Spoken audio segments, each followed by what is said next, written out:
This is Chronicle on WCVB Channel 5. You've shopped at stores on Route 9. Now visit its brewery and tap room. It's a beautiful golden color. It's like sunshine, basically. Try the Vietnamese beef. It's hot, it's sizzling, it smells great. Meet its first ever mayor. You have the bones here, you know, it's like you really do. It's beautiful. It really is. This city is big enough for biopharma, affordable enough to build a business from scratch. With just $6,000, this Ivy League grad started his 1854 cycling company. A new Framingham, next on Chronicle. Good evening, everyone. Perhaps you've been to Shoppers World or taken the Logan Express. But if that's all you know of Framingham, tour this new city right now.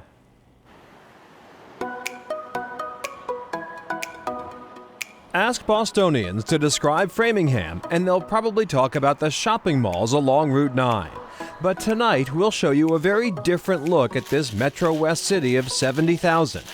Anchored by a growing biopharma presence and a new entrepreneurial spirit, Framingham aims to be a dynamo of the future. We have farms, we have the train, we have shopping, there's great restaurants, art galleries. We have a lot to offer in this community, and we're welcoming new people in. Brandale Randolph is one of those newcomers to Framingham who was attracted by the affordability of warehouse space. The 41-year-old Louisiana native is making state-of-the-art, pedal-powered and electric-assisted bicycles in this city which once assembled GM cars. I believe that the cycling industry, particularly the electric cycling industry or the pedal-assist cycling industry, is going to be the wave of transportation in the future. I believe that in the ways that Henry Ford saw cars back in the 20s. Randolph moved to Framingham with his family in 2015, and with just $6,000, this Ivy League grad started his 1854 cycling company. His bikes, which range in price from several hundred to several $1,000s, are meant for navigating our car-congested world.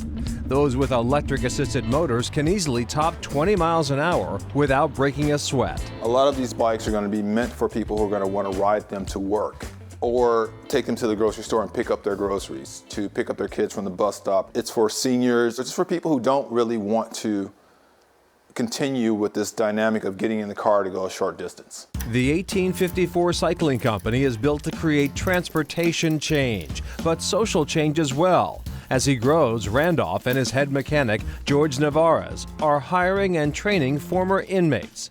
By providing ex-cons with a real living wage, Randolph believes he can help alleviate a different cycle: poverty. Growing up in poverty in Louisiana when I was a child, it actually sticks with you that you never want to see that for your own children, but for someone else's child as well. Because there's a trauma that goes on, it's a prolonged generational thing. And we have to remember that poverty is not behavioral, it's structural. Without gainful employment, says Randolph, 3 of 4 former inmates will end up back behind bars.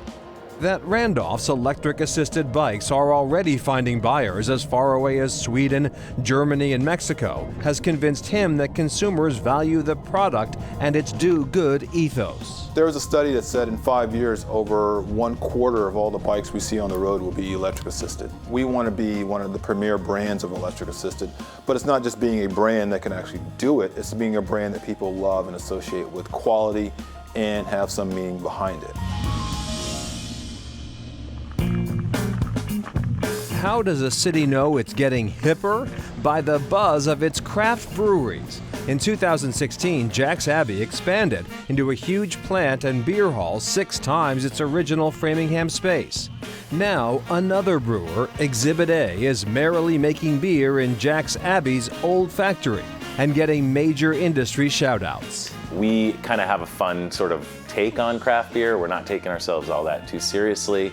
We are focused on quality first, but also kind of having a good time while we do it. Rate Beer named Exhibit A the best new Massachusetts brewer in 2017. They make 24+ beers, most notably their Cat's Meow IPA, their double IPA Hair Raiser, and a German-style Kolsch called Goody Two Shoes. Veteran brewer Matthew Steinberg grew up in Metro West, but was a longtime resident of Western Mass when he contemplated opening Exhibit A in Framingham. Call my dad, I'm like, guess what? I'm considering buying a brewery that's in Framingham and building a brewery in Framingham. What do you think? He's like, go for it. Great market. It's a growing community. There's a lot of action happening. Obviously, becoming a city has been really impactful, I believe. Our new mayor is amazing. It's a beautiful golden color. It's like sunshine, basically. One of Framingham's best-kept secrets, Exhibit A's tasting room offers a chance to meet the brewers up close and personal. And trust me, these guys like to talk hops, suds, barley, and malt. If you look at my personal Facebook page, it's like beer, beer, beer, kids picture, beer, beer, beer. More kids pictures. You have your priorities in order. Right. But all Kolsch aside, Exhibit A is sprouting rapidly, trying to grow in a sensible way. This plant could expand to 10,000 barrels a year, roughly equal to 100,000 cases of beer. But because New England-style IPAs are meant to be enjoyed fresh, they never want to get so big they can't personally deliver the goods to retailers. Like a store that we go to every 2 weeks, we sell them 10 to 12 days worth of product because we want them to basically almost run out or run out before they get the new stuff. And we have constantly new batches coming, so I don't want to give you 2-week-old beer if I have today's fresh batch, right?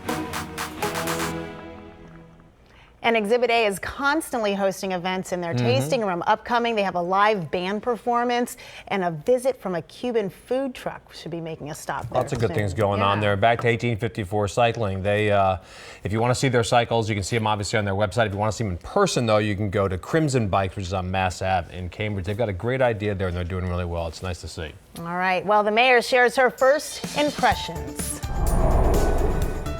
What's it like to be the mayor, the first mayor of the city